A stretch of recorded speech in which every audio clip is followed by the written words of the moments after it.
In episode 15, Yang notices Yinguo's red eyes and suggests that she take a nap. Yinguo explains that she couldn't sleep well after the game. She asks Yang to wake her up in 10 minutes. Yang reassures her that there's no rush and they will leave once she's fully rested. Later that night, Yinguo wakes up and goes to Yang. He informs her that he will respond to his mentor's email before they go out. As Yinguo heads to the bathroom, Yang grabs slippers from the side and places them in front of her. Yinguo likes this very much. Afterwards, they both come to a place to see the stars. Yang sets up the telescope for Yinguo. As Yinguo steps out of the car, she admires the beautiful stars in the sky. Yinguo then looks at the stars through the telescope. Yang sends a message to Yinguo, reminiscing about the night they first met when a band played a song repeatedly. He asks if she remembers the name of that song. Yinguo confirms that she does. Yang expresses that the song was dedicated to her, which brings great joy to Yinguo. Now, Yang sends another message to Yinguo, thanking her again for bringing him close to snooker again. Yang steps out of the car, and Yinguo reads a message from Yang expressing gratitude for trusting someone like him, who doesn't have a stable future. His message deeply touches Yinguo's emotions. Yinguo hugs Yang.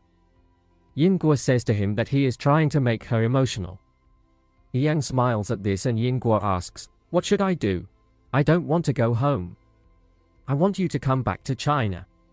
Yinguo asks if he doesn't want to come back, then he will have to wait for another year or two. She says she will talk to her parents. Yang says he will go back. Yinguo is happy to hear this.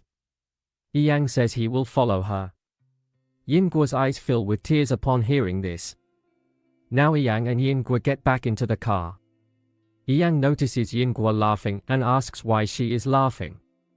Yinguo explains she feels like they are eloping, just like she used to imagine in her childhood. Yang comments that instead of studying, she used to imagine such things. Yinguo responds that you are changing the subject. The next day, Yinguo and Yang return home. While Yinguo is packing her things, she notices 2 coffee beans. She gazes at them for a moment. By the time Yinguo finishes packing, Yang picks up her stuff. Yinguo notices that Yang is making coffee for her, and she seems very sad. She says she has nothing to say, and asks if he wants to say something. Yang responds they are going to be apart for some time, but they can still talk anytime. Yinguo says it's not the same and Yang holds her hand. Yinguo suggests going to the laundry room. Yang asks, "Why?" She says you confessed to me in the laundry room.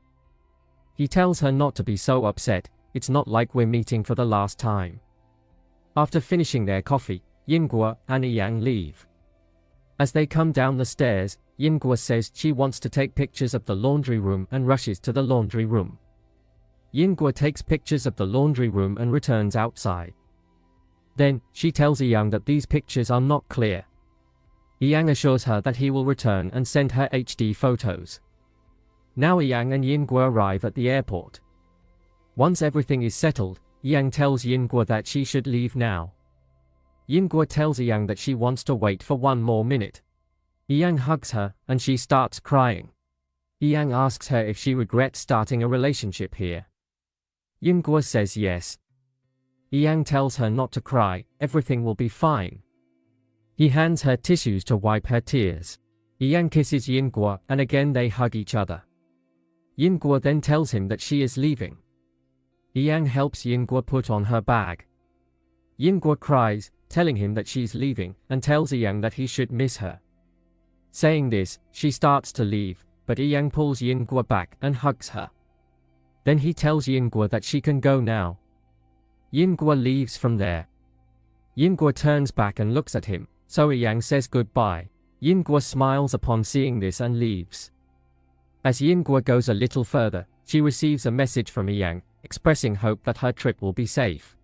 Yinguo messages him to delete the remark on her name on WeChat. Yang has written Redfish on Yinguo's WeChat. This is the name of the bar where they first met. On Yinguo's request, he deletes it. Yinguo tells Yang to send her the coffee emoji, the same emoji Yang always uses. She tells him that when he used to send her this emoji before, she thought he didn't want to talk to her. Upon reading the message, Yang sends the same emoji, which makes Yingguo start crying. Later, while Yang is on the metro, he gets a message from Yingguo saying she's turning off her phone and will talk when she arrives in China. This message makes Yang look at the seat next to him, where Yingguo had introduced herself properly. When Yang returns, Jiang Yang asks where his phone is, to which Yang replies that its battery is dead. Jiang Yang says he was going back because he thought he wouldn't be able to meet him. Yang says, I just saw her off, so I'm feeling down. I don't want to say anything to you right now. If you need anything, just let me know. Jiang Yang says that he has not added him on WeChat and then says, I'm not forcing you. You can think about it. Hearing this, Yang starts smiling. Jiang Yang gives Yang Mr. His, their coach's number. Jiang Yang tells Yang that he rarely contacts anyone, and his health isn't that good either. You can call and say hello to them. Yang takes the number from Jiang Yang.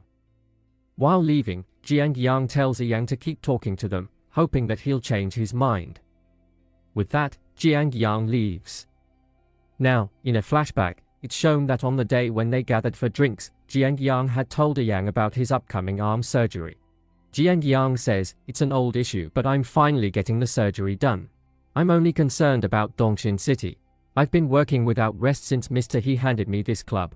Yang responds, Dongxin City has a long history. If you want to take a break for a year, you can. Jiang Yang asks, will you be okay with this? Yang replies, the only problem is that the new leader will have a different ideology. Since you are Mr. His student, all the members respect you and you can handle the issues. Yang suggests, just find a senior who can take care of the club for a year. Jiang Yang explains, I've spoken to Mr. He, so you can take care of the club in my absence. And that's the main reason I'm here. Jiang Yang adds, please do me this favor for my surgery, I can't postpone it. Yang says that there must be someone better than him. Jiang Yang says, you're our best choice now. In the present, Yang takes pictures of the laundry room, and Wu Wei comes here. Yang says, everything has gone back to how it was before. Yingguo has left and the rest of the members also. Wu Wei responds, yes, that's why I'm feeling very sad. Yang takes out Mr. His number and starts saying as he looks at it, the never-ending winter should end now.